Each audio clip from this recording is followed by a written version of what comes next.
The private security firm formerly known as Blackwater is on trial in the U.S. over allegations that it killed innocent civilians in Iraq 4 years ago, but because two ex-employees claim the company overcharged Washington for protecting State Department staff in war zones.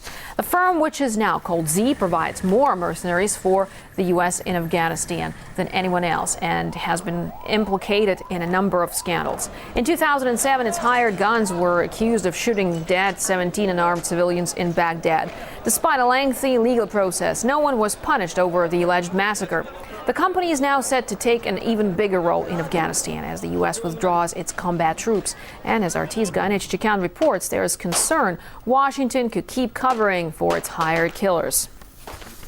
This Iraqi man's son, 9-year-old Ali Kinani, was shot dead by private American war contractors 4 years ago. His brain fell to the ground between my feet. On the same day, dozens of other innocent Iraqis were shot by trigger-happy U.S. professional killers. They shot like they were trying to kill everyone they could see. No one at Blackwater, the firm for whom the hired guns worked, has been punished for the massacre. 2 other private American security companies were contracted to carry out interrogations at the notorious Abu Ghraib prison in Iraq, a name synonymous now with horrific human rights violations, including torture, rape, and murder.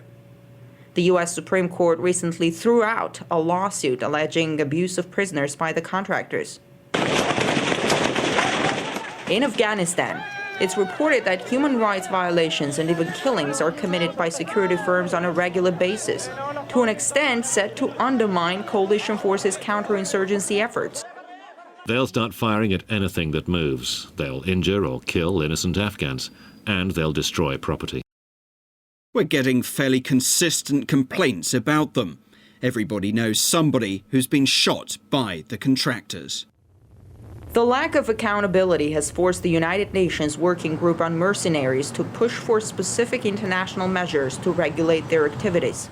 Especially now, as U.S. military forces withdraw from Iraq and Afghanistan, the number of contractors is set to grow dramatically.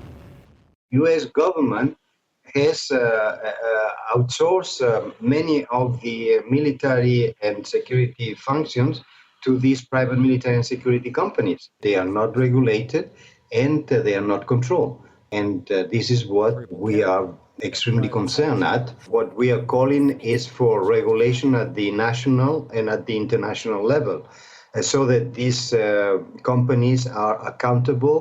But Washington is reluctant to let an international body regulate their activities, saying it will find ways to hold contractors accountable. But so far, the U.S. justice system has largely failed to do so. We're seeing around the world cases of kidnapping, rape, murder, and we see only very rare cases in which there's actually a criminal investigation or a prosecution arising out of them.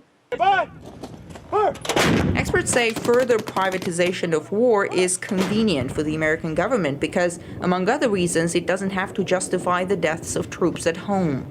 The president, whoever the president may be, can get us involved in conflicts only using uniform forces to do the official fighting, and then thousands and thousands of contractors to do the unofficial fighting that's under the radar screen that isn't covered by the media. Now, here is a quote. "We cannot win a fight for hearts and minds when we outsource critical missions to unaccountable contractors." End of quote. That's what Senator Obama said before he became president.